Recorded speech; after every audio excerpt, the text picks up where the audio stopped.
The question I'm going to ask today, Dad, Papa, is... The question that we're going to talk about is... What is the most scared I've ever been? That one leapt off the page for me. What was my first big trip? How was the day of your wedding? I'm going to talk about how I almost died twice in 2 years. She was telling me her life story, and she didn't know it was me. That is an absolutely true story. And I can tell you about it. Welcome to the Storyworth podcast. I'm your host, Krista Baum, co-founder of Storyworth. We help people write their life stories, the big stories and the small ones. Each week on the Storyworth podcast, we ask questions that help us hold on to a person's life story and get to know our loved ones better.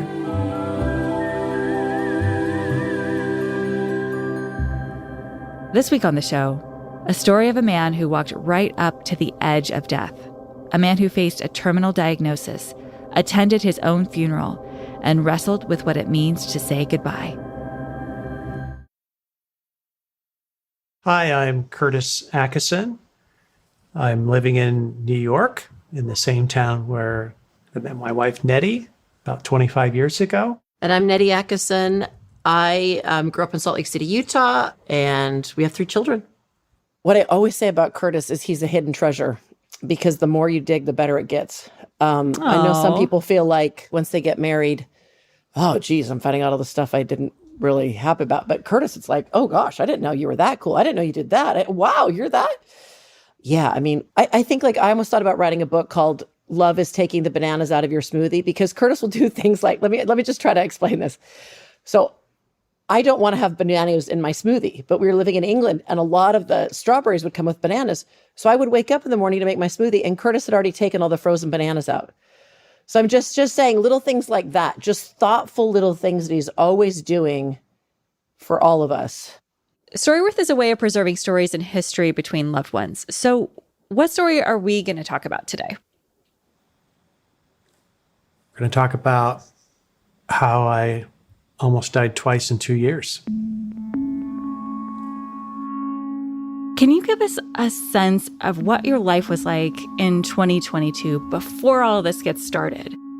We were just coming out of COVID. We were living in London, making a move into the Cotswolds, moving to the countryside and looking forward to exploring the Cotswolds in Western England. And what was your first sign that something wasn't quite right? So I had stage 2 cancer. It was just a mole on my forearm that turned into cancer, and I had that surgically removed. So I've always gone for these mole checks and gone to the dermatologist on a regular basis. Just by happenstance, we were doing some scans, and on that scan, we picked up that I had this, exploding lymph node. They did a preliminary biopsy, and it came back cancerous. And at the same time, they did another set of scans where they scanned more broadly through my body, and they discovered that I had a tumor in my brain and a tumor in my liver, besides this swollen lymph node. And they said, the surgeon just said, "You're not getting surgery. Here's your, cancer oncologist, and he's going to talk to you about immunotherapy." I also had something called gamma knife, which is a X-ray or gamma ray that they put into your brain. They fire from all these different positions. And so I did that for the tumor in my brain. And after 6 months, after I'd been through treatment and I was getting off the steroids, I started having really bad headaches. Really bad headaches. It was just the worst headache I had ever had, times 10. Curtis will never complain. That's the thing. So I knew he was in miserable pain because he was talking about it. He'll never talk about his pain. He was talking about it. So he wasn't even able to really function and think. I called my doctor several times in the hospital. And they're like, "Oh, I don't know." And so I said, "Guys, something's got to be going on here. What's going on?" And so I finally got in, and I came in on a Friday and got these scans done. And then they asked me to come back in on the Monday to get the results. And the doctor just came in and was bothered and said, "Hey, we looked at the scans and we think you have another condition which is terminal, which is leptomeningeal disease. It says cancer that you get after you have another cancer, and it always kills you." Oh, boy. And they say people who get leptomeningeal disease can die between 2 to 6 weeks. And that's what they said that I had. And they said the one chance I had was that I could take this medication, and the medication would prolong my life. It wouldn't cure me because the medication has trouble getting across the blood-brain barrier. The good chances, I could live as long as a year. And they said they don't know anybody that, makes it to 2 years. So, as you could imagine, I was pretty floored by that. All of a sudden you're in slow motion, and like everything you've been thinking and all of your plans, dreams, all of that is just suddenly changes gears. It's really unusual. It's sort of like a vertigo car, car suddenly stopping, a real visceral sort of feeling. It was a bit of a surprise. It was really tough, breaking the news to my wife, who was traveling, by the way. Yeah, so I was in Italy with a friend. We had a friend visiting from Mexico. So I kept texting him. I'm like, "What did the doctor say? What did the doctor say? What did the doctor say?" And he kept ignoring me. So I started getting a little bit suspicious. So we were in Rome. We were supposed to go to Florence the next day. And he called me and he told me, he said, "Hey, I have about 2 to 11 months to live." That for me, that was almost harder than the realization for myself what was happening. And then, the next discussion was like, how do we tell our kids? How old are your kids at this point? A 20-year-old, 18-year-old, and a 12-year-old. Okay. Yeah. So you really did have kids who were just launching. Mm-hmm. How did you break the news that it was terminal to your kids? I don't know if I did a good job at that. I told them the reality, and we were honest with them. Some people like to protect their kids from the truth, and we've never taken that approach ever. And so we were honest with them, and here's what they've said, and here's what's going on, and that was it. I don't know.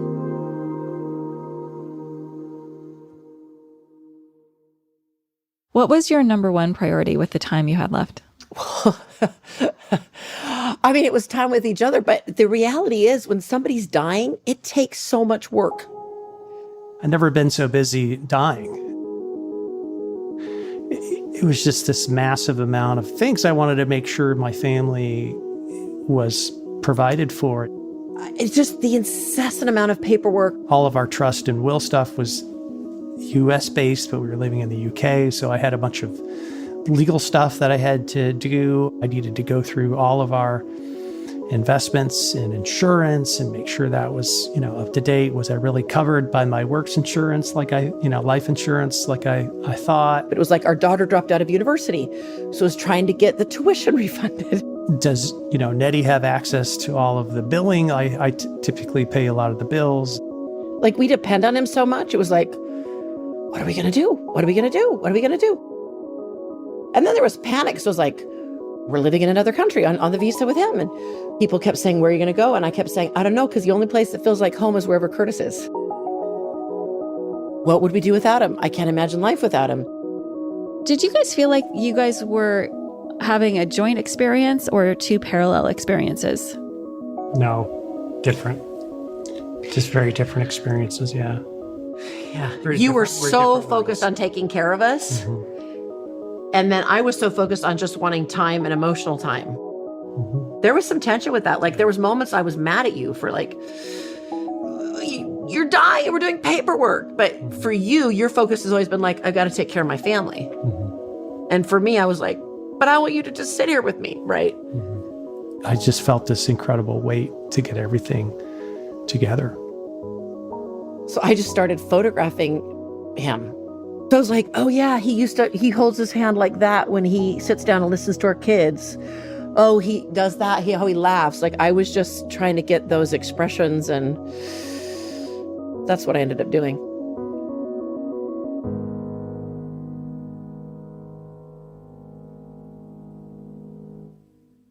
And then we started to think about, well, if this is it, like, when do I want to say goodbye to the rest of my family who's living all back in the United States? I said, Curtis, your body's going to be with us longer than your brain is. So we need to go and see your friends and family while you can still comprehend and listen to what they're saying. And that's when we had this plan that, hey, I think I'd like to have my own funeral service, and I'd like to attend myself. We called it a celebration of life. We had 2 events in Utah and 2 events in San Francisco to say goodbye. When we got to Utah, he had been taking the cancer medicine to help with his leptomeningeal disease, and he was sick. He didn't feel good. He was like laying down all the time. I still am running a fever, and I'm just tired. And so I'm like, spend the first week just sleeping in bed, taking this medication while things are getting ready. And then for the headaches, I found the only thing that was really helping was caffeine. And so I'm basically lying flat for a week and taking caffeine.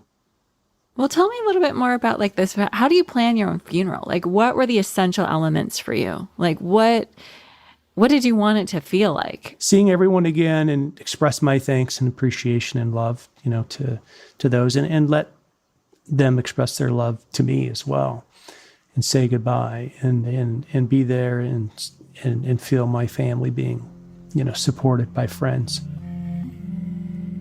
I met Curtis when we were freshmen at BYU. Hi, I am Henry, and he's my amazing uncle. Curtis, you've been a great brother. Appreciate that. And I always want to listen to things you have to say.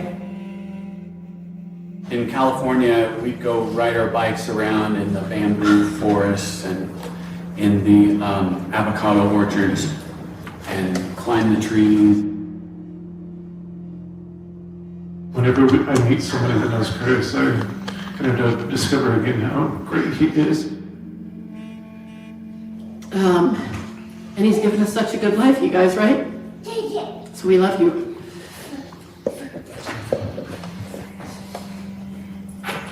Thanks, everybody.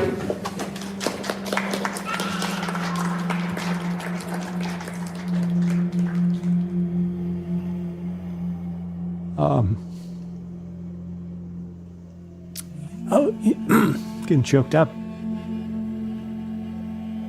I think there's something about going home to your hometown to remember all these people that have just always been there.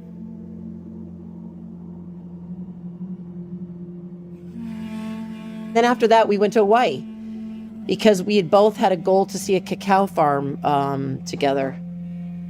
Like, hey, while I'm still alive and kicking, let's go together as a family to take one last trip.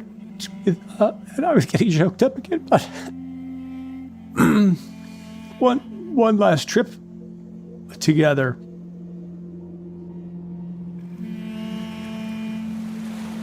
I mean, I do remember Curtis. We were swimming in the ocean, and I remember he was sitting on the rocks watching us all.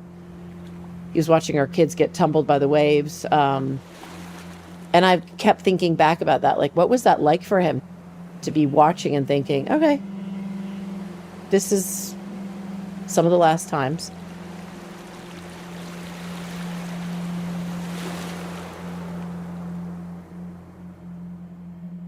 Around in this time, we started to get some strange calls from my doctors. the doctors were saying, oh, there might be another explanation for the illness that you're having. So when they had started and given me the news immediately and started me taking my medicine really quickly, what they skipped from the Friday to Monday is that every Thursday they have an interdisciplinary meeting where they go over the cancer plans. And so they skipped that and told me about my illness before going through that process. And in that later process that I wasn't attending or wasn't a part of, but that happened at the hospital, some radiologists brought up the fact that this might not be leptomeningeal disease, but it might be what's called low brain pressure, and could be the result of not having enough spinal fluid in the brain.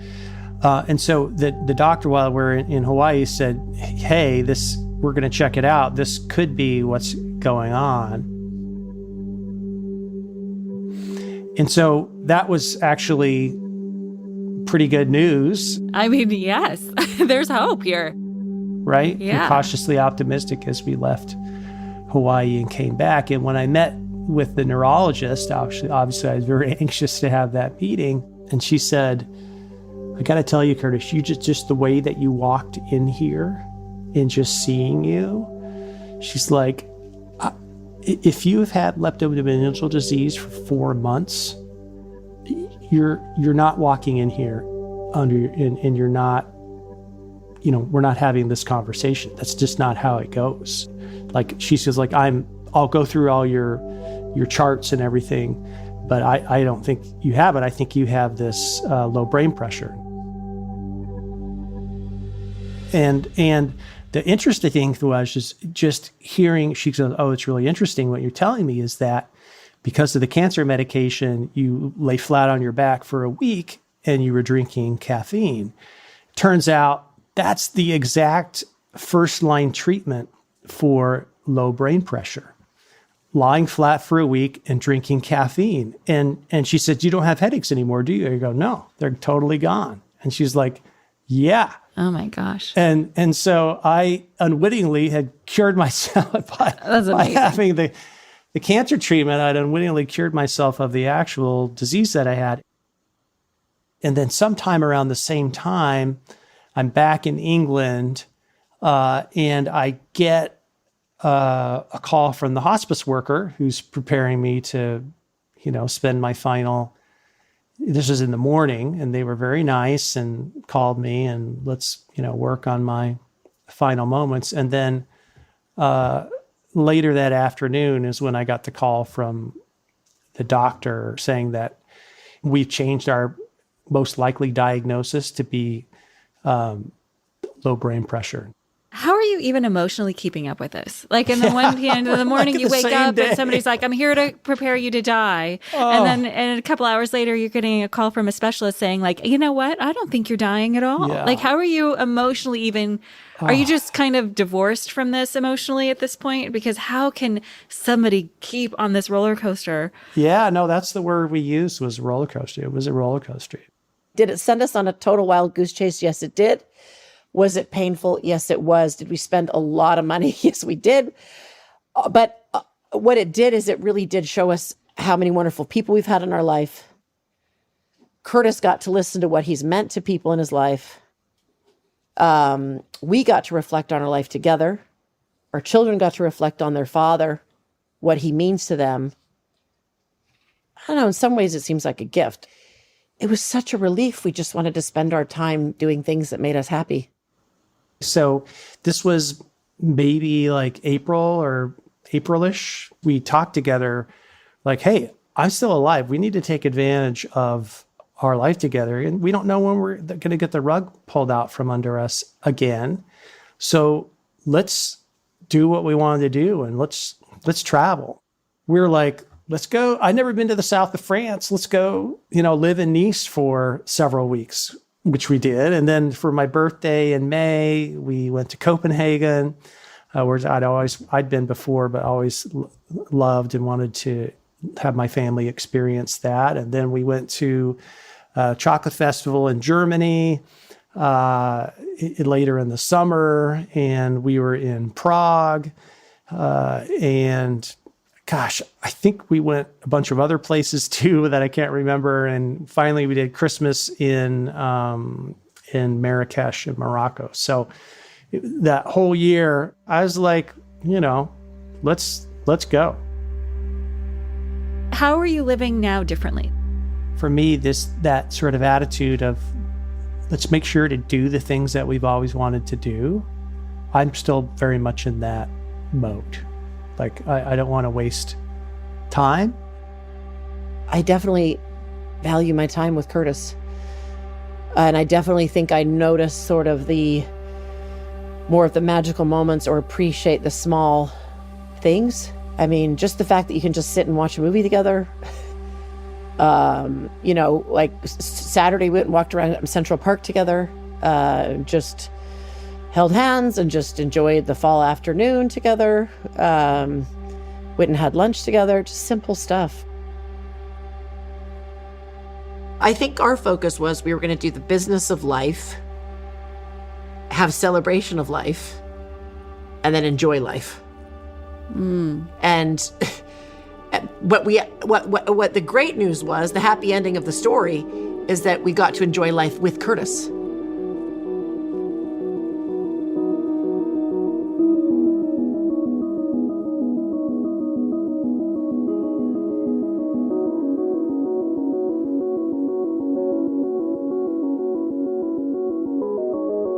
That's it for this episode of the Storyworth podcast. I'm Krista Baum. Thank you so much for listening. If you want to get started writing your own book of life stories or want to give the gift of Storyworth to a loved one, head over to storyworth.com. And if you want one of your stories to be considered for the podcast, we'd love to hear from you. Reach out to us at storyworth.com/podcast. The Storyworth podcast was produced by the folks at Good Weight Productions. Remember, everyone has a story worth sharing. See you soon.